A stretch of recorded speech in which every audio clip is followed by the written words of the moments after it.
हनुमान जी अजर और अमर है। हनुमान ऐसे देवता हैं जिनको यह वरदान प्राप्त है कि जो भी व्यक्ति हनुमान जी की शरण में आएगा उनका कलयुग भी कुछ नहीं बिगाड़ पाएगा। जिन भक्तों ने पूर्ण भाव एवं निष्ठा से हनुमान जी की भक्ति की है उनके कष्टों को हनुमान जी ने शीघ्र ही दूर किया है। हनुमान जी के भक्तों को जीवन में कभी भी कठिनाइयों का सामना नहीं करना पड़ता। उनके संकटों को हनुमान जी स्वयं ही हर लेते हैं। दोस्तों, आज के इस वीडियो में हनुमान जी से संबंधित 5 ऐसी प्रसंगों के बारे में हम आपको बताएंगे जो आपके जीवन को सफल बना देंगी।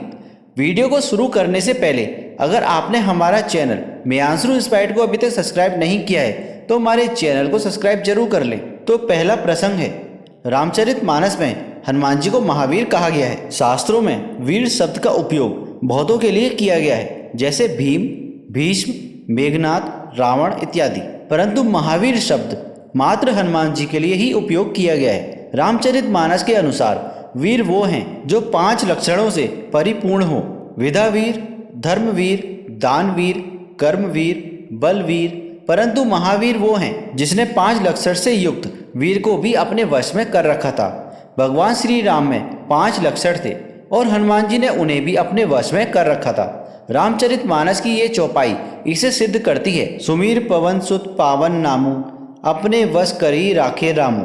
रामचरित में हनुमान जी के लिए महावीर विक्रम बजरंगी भी प्रयोग हुआ है। शास्त्रों अनुसार इंद्र में ऐरावत हाथी में 10,000 हाथियों के बराबर बल होता है। दिक्पाल में 10,000 ऐरावत जितना बल होता है। इंद्र में 10,000 दिक्पाल का बल होता है, परंतु शास्त्रों में हनुमान जी की सबसे छोटी उंगली में 10,000 इंद्र का बल होता है। दोस्तों, हनुमान जी में इतना बल उनके आजीवन ब्रह्मचारी के पालन के कारण था। तो आपको भी ज़्यादा नहीं तो थोड़ा बहुत ब्रह्मचार्य का पालन जरूर करना चाहिए, जिससे आपका मानसिक और शारीरिक बल मजबूत हो। दूसरा प्रसंग, हनुमान जी लंका में माता सीता को खोज रहे हैं। रावण के महल के साथ ही अन्य लंका वासियों के घरों में, महलों में, गलियों में, रास्तों पर हर जगह हनुमान जी माता सीता को खोज रहे थे। बहुत मेहनत के बाद भी उन्हें सफलता नहीं मिली। कहीं भी कोई जानकारी ना मिलने पे वो थोड़े से निराश हो गए थे। हनुमान जी ने माता सीता को कभी नहीं देखा था।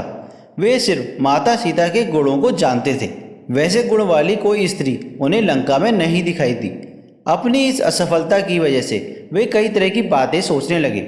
उनके मन में विचार आया कि अगर खाली हाथ जाऊंगा तो वानरों के प्राण तो संकट में पड़ेंगे ही, साथ ही साथ प्रभु श्री राम भी सीता माता के वियोग में प्राण त्याग देंगे। उनके साथ लक्ष्मण जी और भरत जी भी बिना अपने स्वामियों के अयोध्यावासी भी जी नहीं पाएंगे। बहुत से प्राणों पर संकट छा जाएगा। ये बातें सोचते हुए उनके मन में विचार आया कि मुझे एक बार फिर से खोज करनी चाहिए। यह विचार आते ही हनुमान जी फिर से एक नई ऊर्जा से भर गए। उन्होंने अब तक की अपनी लंका यात्रा की समीक्षा की और फिर नई योजना के साथ खोज शुरू की। हनुमान जी ने सोचा, अभी तक ऐसे स्थानों पर माता सीता को ढूंढ रहे हैं जहाँ राक्षस निवास करते हैं। अब ऐसी जगह को खोजना चाहिए जहाँ आम राक्षसों का प्रवेश वर्जित हो। इसके बाद उन्होंने रावण के उद्यानों में और राजमहल के आसपास की जगहों पर माता सीता की खोज शुरू कर दी। इसी खोज में वे अशोक वाटिका पहुंच गए। वहां उन्हें सफलता मिली और माता सीता से भेंट हुई। हनुमान जी के एक विचार ने उनकी असफलता को सफलता में बदल दिया।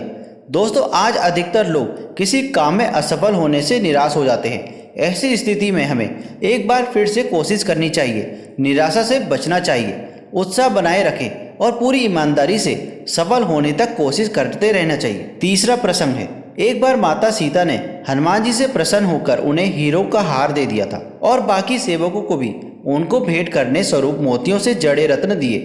अब हनुमान जी ने हार को अपने हाथों में ले लिया। तब उन्होंने प्रत्येक हीरे को माला से अलग कर दिया और उन्हें चबा चबा कर जमीन पर फेंकने लगे। यह देख माता सीता को क्रोध आ गया और वे बोली, अरे हनुमान, ये आप क्या कर रहे हैं? आपने इतना मूल्यवान हार नोच खसोट कर नष्ट कर दिया। यह सुनकर अश्रुपूरित नेत्रों से हनुमान जी बोले, माते, मैं तो केवल इन रत्नों को खोलकर यह देखना चाहता था कि इनमें मेरे आराध्य प्रभु श्री राम और माता सीता बसते हैं या नहीं। आप दोनों के बिना इन पत्थरों का मेरे लिए क्या मोल? बाकी सेवक ये सारी घटना देख रहे थे। वे तुरंत ही हनुमान जी के पास आकर बोले कि हनुमान, यदि निर्जीव वस्तु में श्री राम नहीं है तो श्री राम कहाँ हैं? प्रभु श्री राम तो मेरे हृदय में बसते हैं। इतना कहकर उन्होंने छाती चीर डाली और माता सीता सहित सभी सेवकों को हनुमान जी के हृदय में श्री राम जी के दर्शन हुए। दोस्तों, भगवान हम सबके हृदय में विद्यमान है और उन्हें कहीं बाहर खोजने की आवश्यकता नहीं है। चौथा प्रसंग है, एक बार माता सीता अपनी मांग में सिंदूर लगा रही थी। उनके पास में ही बैठे हनुमान जी उन्हें सिंदूर लगाते हुए देख रहे थे। उन्होंने सीता माता से पूछा, माते, आपको हर रोज इस तरह से सिंदूर लगाते हुए देखते हैं, मांग में सिंदूर लगाने से क्या आशय है? सीता माता ने कहा, हनुमान, मैं अपने पति श्री राम के नाम की सिंदूर अपने मांग में लगाती हूँ ताकि उनकी उम्र बहुत लंबी हो। हनुमान जी सोच में पड़ गए और उन्होंने फौरन ही एक थाल सिंदूर लिया और अपने शरीर पर लगा लिया।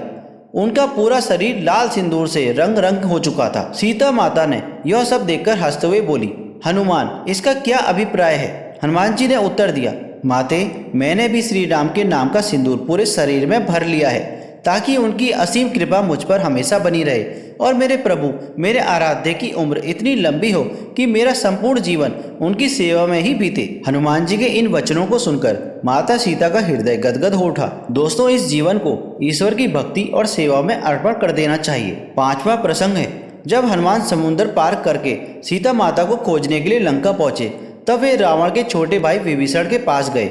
विभीषण ने हनुमान जी से एक छोटा सा प्रश्न किया कि प्रिय हनुमान, क्या श्री राम मेरे ऊपर अपनी कृपा दृष्टि बनाएंगे? रावण मेरे भ्राता हैं, क्या यह जानते हुए भी वो इस संसार से मुझे मुक्ति दिलाएंगे? ये सुनते ही हनुमान जी बोल पड़े, विभीषण महाराज, आप संशय क्यों कर रहे हैं? जब मुझ जैसे वानर कुल में पैदा हुए एक वानर को उन्होंने शरण दे दी, अपना दास स्वीकार कर लिया, तब वो भला आपको क्यों नहीं अपनाएंगे? आप तो एक इंसान हैं और आपके अंदर इतनी अच्छाइयाँ छुपी हुई हैं, वो जरूर आपकी सहायता करेंगे। इस प्रकार हनुमान जी ने ही अपने भक्ति से विभीषण के मन में भी अटूट विश्वास पैदा कर दिया, जिस कारण ही विभीषण श्री राम का साथ देने को पूर्ण रूप से तैयार हो गए। दोस्तों, यदि हमारे अंदर भगवान के प्रति श्रद्धा, भक्ति और विश्वास है तो हम यही विश्वास दूसरों के अंदर भी पैदा कर सकते हैं। दोस्तों, आशा करते हैं आपको यह जानकारी अच्छी लगी होगी। इस तरीके की वीडियोस हम अपने चैनल मियांशरू इंस्पायर्ड पर लेकर आते रहते हैं। अगर आप हमारे चैनल में पहली बार आए हैं तो हमारे चैनल को सब्सक्राइब जरूर करें। मिलते हैं अगली वीडियो में, तब तक के लिए धन्यवाद।